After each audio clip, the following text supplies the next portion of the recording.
So one thing I noticed though is, can you go get a ruler, and then can you measure the distance between all these, and make sure that they're all the same length? Oh, I can get them a lot closer. I want to make sure that the length between each of these tiki mugs is exactly the same. Okay. That's very important. Thank you.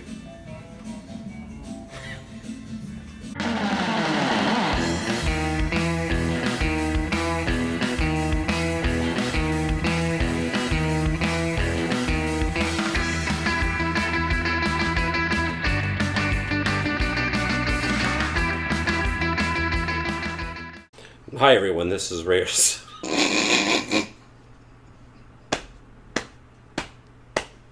Hi everyone, this is Ray. Some of you might know me as Tiki with Ray, and today we're going to talk about what a tiki mug is and was always, and that's a souvenir.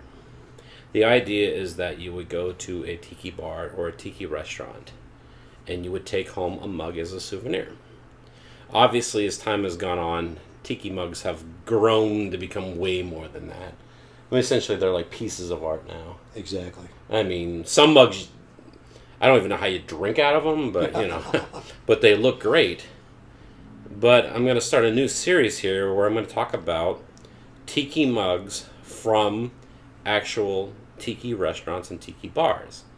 And my good pal Jason just came back from a trip to Florida, and he hit a whole bunch of tiki mugs on his travels.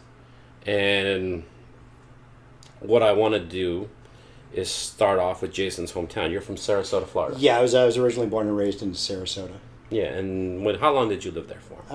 About 17 years. I moved away when I was 17 and didn't start going back fairly regularly until I was kind of late 30s, early 40s. Yeah. Well, it ends up that there's a tiki bar in Sarasota called the Baha'i Hut. Yes, the historic Baha'i Hut from 1954. Now, when you were living in Sarasota, did you go to it? I knew it was there. I grew up hearing radio commercials that were on AM radio all the time when I was a kid. Yeah. And then I didn't get a chance to go there. It was just this exotic sounding place. It was the intimate spot to meet all your friends, the Baha'i Hut, for a sneaky tiki or a Mai Tai. And I had no idea what those were, but they just sounded awesome. Yeah. So, fast forward, I got to go back when I was older, and I actually saw the building. And when I first saw the building, it was fairly dilapidated, but then years later they started rehabbing it and kind of bringing it back to its past glory. So it's a beautiful time capsule of a 1950s exotic motel bar. Yeah, I've seen pictures. And very unique to Sarasota. Yeah, it looks very, very cool. And they actually have their own mug. Yes, they have a... and a very big mug at that, too. It is a joyfully large mug. If you take this into the bar and you're getting it filled up, you're getting a full drink. Will they fill that up? At the Devil's Reef, they will. I haven't tried anyplace wow. else, but Jason knows me there, so I think I get allowances. But this was based on a carving that was done by a St. Pete carver, fantastic carver, named Jeff Chenard. So John Mulder Ekambukum took the design and created a mug out of it, and included lots of, I guess in current parlance we'd call them Easter eggs, little bits and pieces that tell you a little bit more about the Baha'i Hut. Example on the back, if you look at it, hopefully you can see that pretty well. That is a line drawing of the iconic sign in the 1950s. It was a gaslit metal sign with torches coming off of it that sat outside the Baha'i Hut to let you know from the road, because it was located on a road that was the road before the interstate went through that area. So in the 1960s, there was an illustrator named Thornton Utz, I'm not sure how it's pronounced, who went to the Baha'i Hut, and on, I believe, a napkin, he drew out kind of a profile of the building, including that sign. And since then, the Baha'i Hut has used that on T-shirts and hats, and eventually that profile of the sign, the iconic sign, ended up on the back of this mug. That's awesome. When did they start making this mug? I think about 3 years ago. So it's a relatively new mug. Yeah, it's fairly new. It kind of coincides with the resurgence when they went from being that kind of semi infamous dive bar out by the airport that was frequented by salesmen and pilots and such, to being more of a time capsule tiki bar. Going from Sarasota over to Fort Lauderdale, we have the Mai Tai. Yes. And that's, The Mai Kai needs no introduction. That's pretty much the existent Tiki temple from the first wave of Tiki. As far as I'm concerned. And there are a couple mugs that you can get from there. What do we got here? Yes, this would be their rum barrel. And if you ordered the drink, does it come in this? Yes. Yeah. Well, you've got a choice. You can get it with the mug for an additional price, but it's cheaper than buying the mug separately. Wow. Which that's one of the great things about the Souvenir Tiki mugs. That usually, if you're going to buy it with a drink, you get it with a discount, and you get a little piece, a remnant of your trip and your experience to take home with you. And a lot of times it's a different mug in a box, but sometimes if you ask nice, you can get the actual mug that you drank out of in the establishment, cleaned out and packed up, and you can take that home with you and know that you held that very same mug in the bar. Now, what's the story with this other one? Oh, this is just from another cocktail at the Mai Kai. Yeah, because the interesting thing is, I've seen this particular mug as maybe like accoutrements maybe made it, but right. This is a Mai Kai. It does say Mai Kai on the back. It makes me wonder that, and actually it says Mai Kai on the bottom. But I wonder, was this a particular mug that maybe different other bars used? That okay, here's the flat spot. This is where you can put. Right. I know that during the first wave, it was common. There were only a few mug makers out there, and they would have a few designs that places could choose from, and then they could get their individual names and logos put on them. So you can find places, from like Tahoe or Reno or other places or New Orleans or wherever that were all over the country that had very similar mugs or the same mug with slight different variations in the coloring or wording on them. Yeah. Hey gang, we'll get back to the Tiki conversation here in just a second, but I want to let y'all know they have t-shirts for sale. They are screen printed in America. The artist is Tony Canepa, and they're going for $20 a piece, $25 including shipping. If you're interested in buying one, go to my website, tikiwithray.com, and then there's a tab that says buy a t-shirt. Click on there and just follow the prompts. So thank you very much. And let's get back to the Tiki conversation now. So moving on, what's the story with this guy? Moving on, we are down now to Trader Sam's Grog Grotto in the Polynesian Hotel in Walt Disney World, Kissimmee, Orlando area. So this one was their holiday edition. This, if you look down on the bottom, it says Jungle All the Way. This is a Jungle Cruise Captain Nutcracker hybrid that was available with a special cranberry flavored drink that was available for the holidays only. Now, the interesting thing about the Trader Sam's at the Grog Grotto is that it's in the Polynesian resort. Yes, it's in the Polynesian resort, so you don't have to go into the park to go there. You just have to get kind of onto the property and follow the signs and figure out where to park and wander into a giant complex of Polynesian resort and eventually make your way in there. It seems to me like you did some drinking when you're there. I think there are at least 4 or 5 hoists involved. So what's the story with this next guy then? So this next guy is their Hippopotami Tide. Hippopotami Tide. The Hippopotami Tide. You see Trader Sam's Grog Grotto. They have similar but different glazes on mugs that they have at the Trader Sam's out in Anaheim at Disneyland. Yeah. So you'll see the same designs but different colorations to make them stand out. Like for instance, this guy is in green, I think, for this last season.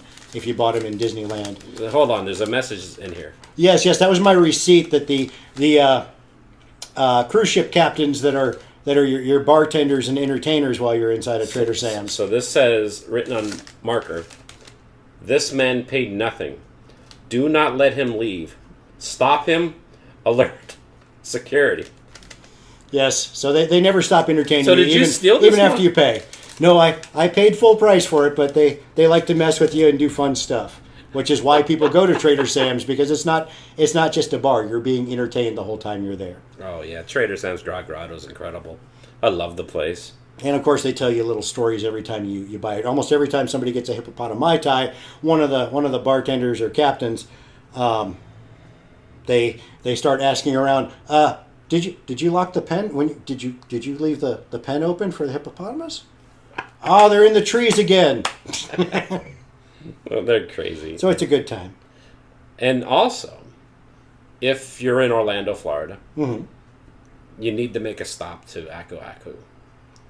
And it's a really, really cool tiki bar. It's super neat, and they actually just redid the menu and redid some of the interior, gave it a better ceiling, gave it a better floor.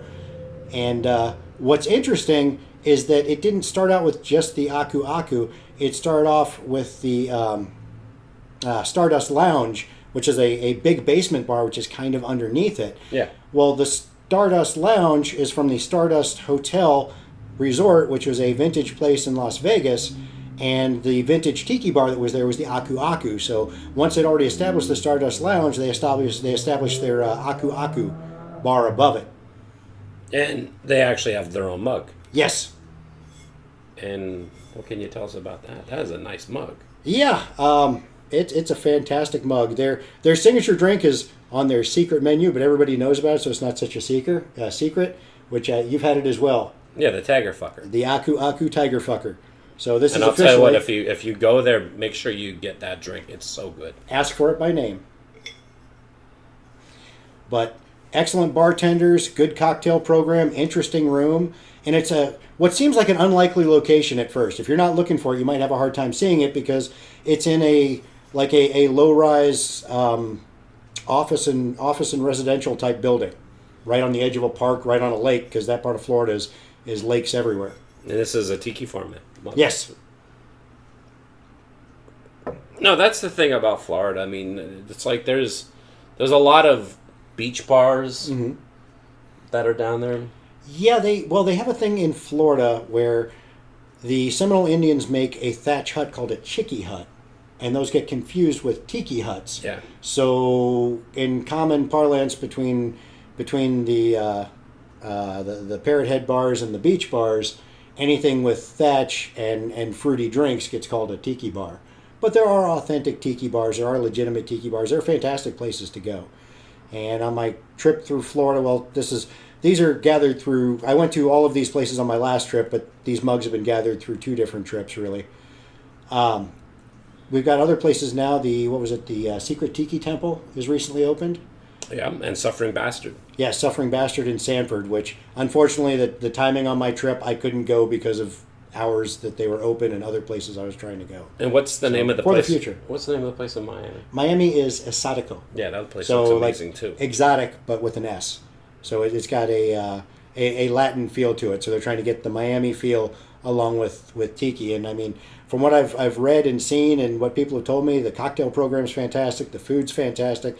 The decor looks fantastic looking at the pictures, but I haven't been there yet, so I can't speak to it exactly. Yeah, so obviously if you live in Florida, we're not telling you anything that you already know, but if you are traveling to Florida and you want to go check out some tiki bars, these are the places that you want to go to.